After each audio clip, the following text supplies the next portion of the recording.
Então, meus amigos, hoje eu vou discutir um tema com vocês de algo que me ocorreu no último plenário em que eu atuei no Tribunal do Júri da Comarca de Florianópolis, agora dia 10 de março, e que já havia me ocorrido algumas vezes, inclusive em uma oportunidade bem recente no júri de Charqueadas, no Rio Grande do Sul, em que o agente penitenciário, sem fundamento nenhum, tenta dar uma espécie de ordem para o advogado. E como isso aconteceu? Na primeira vez agora, primeira vez não, mas numa das vezes mais recentes, agora em Charqueadas, o agente penitenciário, enquanto eu conversava com o preso antes do júri, ali na cela, na área reservada, ele veio até mim e disse: doutor, vamos de uma vez que eu não tenho o dia todo para o senhor ficar aqui. Então eu olhei para ele e pensei: ué, como assim, né? Vamos doutor, que esse julgamento tem que começar logo, que a gente não vai ficar aqui o dia todo esperando o senhor. E o que acontece? Nesse momento me sobe ali até uma espécie de raiva em razão disso, em razão da postura dele, e eu falei para ele: olha, meu amigo, eu respeito muito o teu trabalho, sei que não deve ser fácil, vocês vêm para cá e não tem hora para sair, mas eu também tô aqui trabalhando, eu não tô brincando, eu não dependo da tua vontade ou da tua pressa para conversar com o preso. Inclusive, esse julgamento só começa a hora que eu decidi que eu conversei o suficiente. E causou aquele impacto. E por quê? Por que eu venho fazer esse vídeo? Porque essa postura me remeteu a algo no seguinte sentido, de que se ele fez, já deve ter colado em algum momento. E eu acredito que a reação normal muitas vezes seja até do jovem advogado, de como é algo totalmente inesperado, algo fora algo que acontece fora do julgamento, algo que te impacta e às vezes pode te deixar sem reação. E estou fazendo esse vídeo justamente porque se repetiu agora em Florianópolis, em que eu fui conversar com o preso e ele me falou: doutor, colocaram uma roupa, eu já tinha levado uma roupa para ele colocar durante o julgamento, mas ele disse que deram uma camiseta no presídio que estava fedendo demais. Ele falou: doutor, será que tem como eu trocar? Eu falei: calma, vou trocar sim. E daí eu comentei com a colega que estava comigo: a gente vai ter que ver sobre trocar essa roupa dele e tal. E daí o agente veio e disse: ele vai ficar no julgamento com essa roupa. Eu olhei pra gente, o agente olhou pra mim assim com cara de sério e falou: ele vai ser julgado com essa roupa. E eu olhei pra ele e disse: olha, como assim? Se eu achar que não, não é. E ele olhou pra mim de novo e falou: vai ser essa.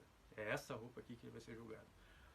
Então eu falei: olha, meu caro, não é contigo que eu vou discutir com que roupa o cliente vai ser julgado, né? Pelo amor de Deus. Daí eu disse: olha, eu vou lá falar com a juíza, mas só um pouquinho que ela já vai determinar que o senhor permita a troca de roupa. Daí pedi para ele esperar um pouquinho e foi o que aconteceu. Fui ali, falei com a juíza, a magistrada, disse: ó, doutora, eu trouxe a roupa que o réu vai ser julgado e tal, ele veio com uma roupa do presídio, eu preciso que troque. E ela foi lá e determinou que fosse trocado. E o agente ali ficou com aquela cara dele de, como é que eu vou dizer, a gente quebrou aquela postura dele. Na primeira vez eu fui muito mais rude, porque me pegou de surpresa, não esperava. Lá em Charqueadas, no Rio Grande do Sul. Porque, porque foi algo que me impactou bastante. Dessa vez, em razão de já ter passado, eu acredito que já tenha passado por isso com agentes da SUSEP ou da agentes penitenciários antes, mas essas foram as vezes que mais me marcaram. E essa justamente porque ele tentou impor ali a vontade dele, só que eu ignorei. Eu fui lá falar com a juíza, não dei muita bola. Só que o que acontece? Em ambas as situações eu tenho certeza que isso aconteceu porque já haviam feito antes e possivelmente os colegas tenham cedido a essa pressão e não tenham feito nada. Porque senão não perpetuariam. Mas o que acontece? Fui respeitoso, fui um pouco duro, mas respeitoso em ambas as vezes. E no decorrer do julgamento, esses agentes, inclusive, começaram a conversar, trocar ideia, bater papo. No fim, eu já sabia de onde eles eram, o que estavam fazendo. Ou seja, aquela postura inicial foi uma postura mais de intimidação do advogado e de certa forma, de tentar diminuir ali, te colocar numa posição de, tipo, ops, aqui eu não estou no meu território. E daí a importância de nós impormos a nossa presença como advogado criminalista, inclusive de respeito no recinto. Thiago Minagé, professor no Rio de Janeiro, fala muito sobre isso, de que nós, advogados, somos os únicos que não exercemos nenhum tipo de poder ali em relação aos atores do judiciário. E realmente, até o agente ali penitenciário acredita que tem um poder sobre o advogado durante o decorrer ali na atuação de alguma maneira. E realmente, ele tenta impor, e claro, se a gente está preparado, vai lá, conversa com o magistrado, ou ainda... Nesse último julgamento em Florianópolis, eu acreditei que havia uma possibilidade ainda da magistrada não me ouvir e ouvir ao agente, em razão da postura que eu vou trabalhar em outro conteúdo, mas não foi o que aconteceu. E o professor Hamilton Bueno de Carvalho fala muito sobre a imbecilização que o poder causa, né? Que muitas vezes com o poder, com esse poder, esse sentimento de ser autoridade, as pessoas acabam se tornando imbecis. Algo que eu concordo muito. E tive exemplo aí de situações com agentes da segurança pública. E eu estou trazendo isso justamente por essa questão, que aconteceram, um foi em dezembro e outro agora em março. E algo que me chamou a atenção, eu pensei, olha, possivelmente isso possa acontecer com alguns colegas. Então é algo interessante de dividir. Na primeira vez fiquei bem irritado, mas tentei segurar a onda ali e falei, olha, esse julgamento não depende da tua pressa de que comece ou não. E outra, ele só começa quando eu achar que conversei o suficiente com o cliente para que ele comece. E na segunda vez eu ignorei. E eu confesso que depois eu acabei conversando com os agentes, depois eles se soltaram mais, era só uma postura intimidatória mesmo, não era nada...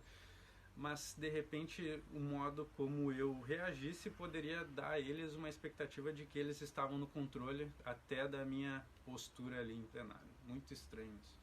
Mas, enfim, eu indicaria aos colegas ignorarem, falarem com o magistrado, não levarem isso para o coração, porque, de certa forma, como eu disse, até a autoridade policial, ela se sente... Ela tem esse poder e, muitas vezes, ela acaba querendo... que esse poder recai sobre a figura do advogado, ainda que não seja o que deve ser. E nós devemos manter a postura, nós devemos manter o controle da situação e ir lá e mostrar que não é o agente da penitenciária, não é o agente da SUSEP, não é ele que vai determinar isso. Também por serem questões que não são relacionadas a ele, como justamente isso, o julgamento começar porque ele está com pressa que o julgamento acabe, ou o réu não trocar de camiseta porque ele acha que o réu não pode.